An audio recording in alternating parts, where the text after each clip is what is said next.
frontman, Ian Brown, walked with a Mancunian swagger and surrounded himself with bandmates who were equally cocky.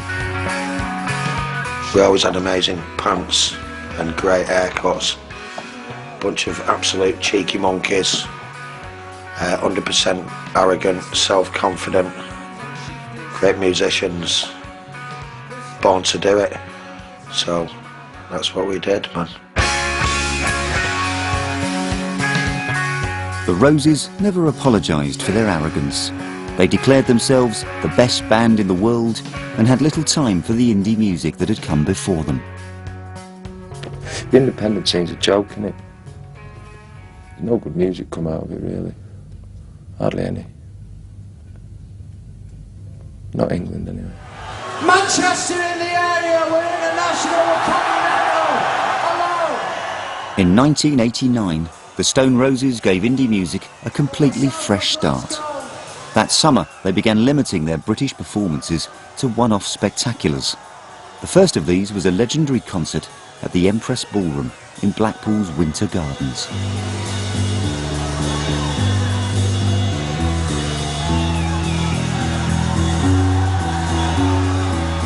The idea of the Stone Roses playing Blackpool is great anyway, because you know, if you're going to be big in a band, you have to go make it in London, and the Stone Roses have always been such a Manchester band, and going to Blackpool for your day out is such a Manchester thing, you know.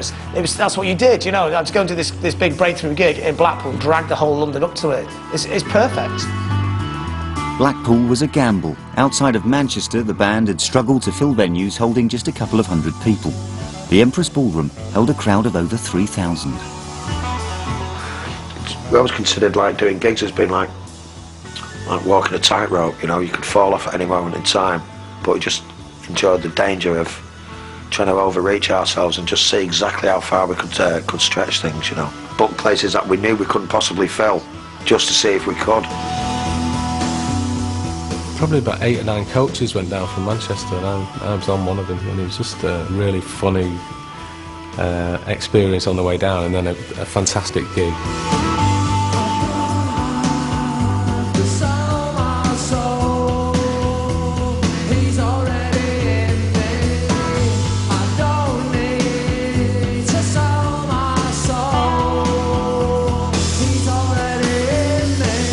The thing about Empress Ballroom was, it just like suddenly all these kids turned up and everyone got it, you know. It was you stood there right on the cusp of a wave of a whole new pop movement.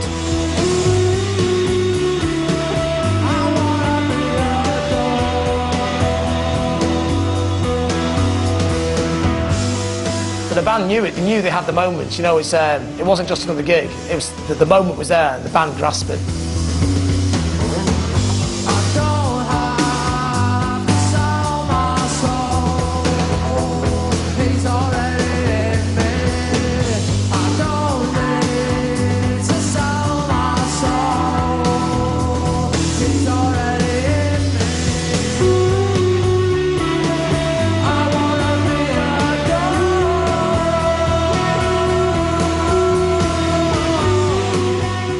Set out to be the biggest band on the planet, or in Great Britain at least, and it was a springboard to knowing we were going to achieve what we set out to do.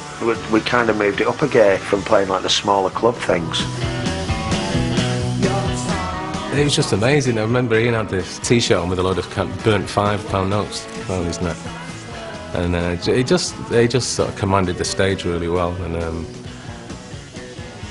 just the atmosphere was amazing. I think it's got a sprung dance floor as well there, so everyone was kind of bouncing up and down. The finale of the sellout show was I Am the Resurrection, the band's show-stopping anthem where Ian Brown proclaims his own divinity.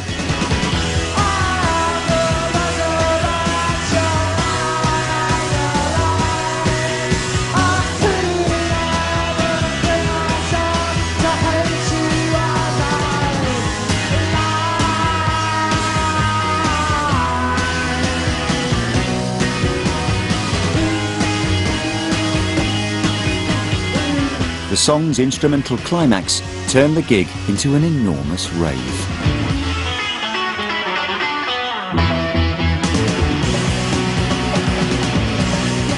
That crossover with the world of dance music was one of the great things about the Stone Roses too. The fact that you could dance to these records in clubs as well. That was so revolutionary. And if you listen to that long section at the end of I Am the Resurrection, it is built, and it builds up and then drops, and builds up and it drops like a good dance floor track does. And it's those techniques that are often forgotten by rock and roll bands and indie bands, the fact that you've got to give space. The Stone Roses seem to be the first band to like kind of take that energy and yeah, get you dancing.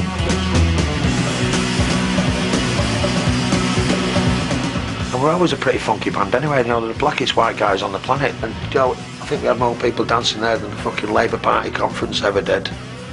You know what I mean? That was our political manifesto, get people there, get them off the tits and give them a good night out, man. Blackpool transformed the Stone Roses into the hottest indie band in Britain, and the big time beckoned. What the Roses did was, they made it look like the best thing in the world to be a successful band. They made it look like better than being a footballer, better than playing for England. Once Blackpool had happened, the world was ready for them. What the world is waiting for, that was the Stone Roses. Now the media spotlight fell on Manchester, helping the careers of the Roses' contemporaries, in particular the Happy Mondays and their unique brand of northern funk.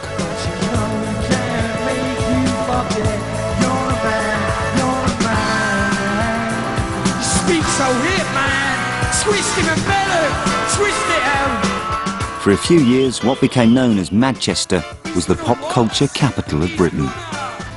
The whole of the Manchester scene in the late 80s, that came about because of the attitude of independence. And some of the bands that are maybe a little more forgotten from that time, like a band like the Spiral Carpets, for example, they were at the heart of that. And I always loved their approach, like doing it themselves, like sticking out their own records. It seemed to be kind of at odds with the rest of the world.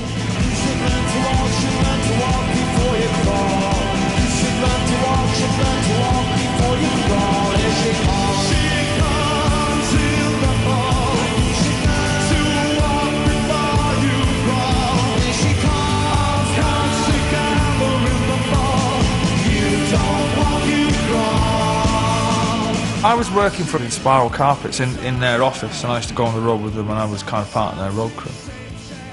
And it was just, the thing about that scene, it became known as the Manchester scene, is nobody knew what the fuck they were doing. Everybody was just having a great fucking time. It was like punk, really, you know, you were kind of part of it, and things were happening that have never happened since. It was kind of wild, you know. It was fucking brilliant. The Manchester sound was soon everywhere, and everyone wanted a piece of the action. Young Pretenders, Blur, were on a record label backed by the major EMI, who ensured that the new group had the sound of the moment.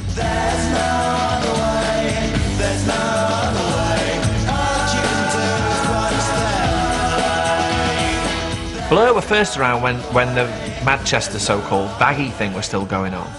And fairly cynically, I think There's No Other Way had been made with that in mind. I know that their record label were quite keen that they kind of cashed in. So it had this big thumping breakbeat on it, the classic baggy boom, chick-a-dunk-a-dunk kind of rhythm. We all hated the Stone Roses at the time, but the record company, who just, you know, paid for a record and a video, wanted to get their money back. So they were like, well, you can't have like backwards drums, that's stupid. Get these drums, like the Stone Roses. They sell loads of records. There's no other way, there's no other way. All you can do is watch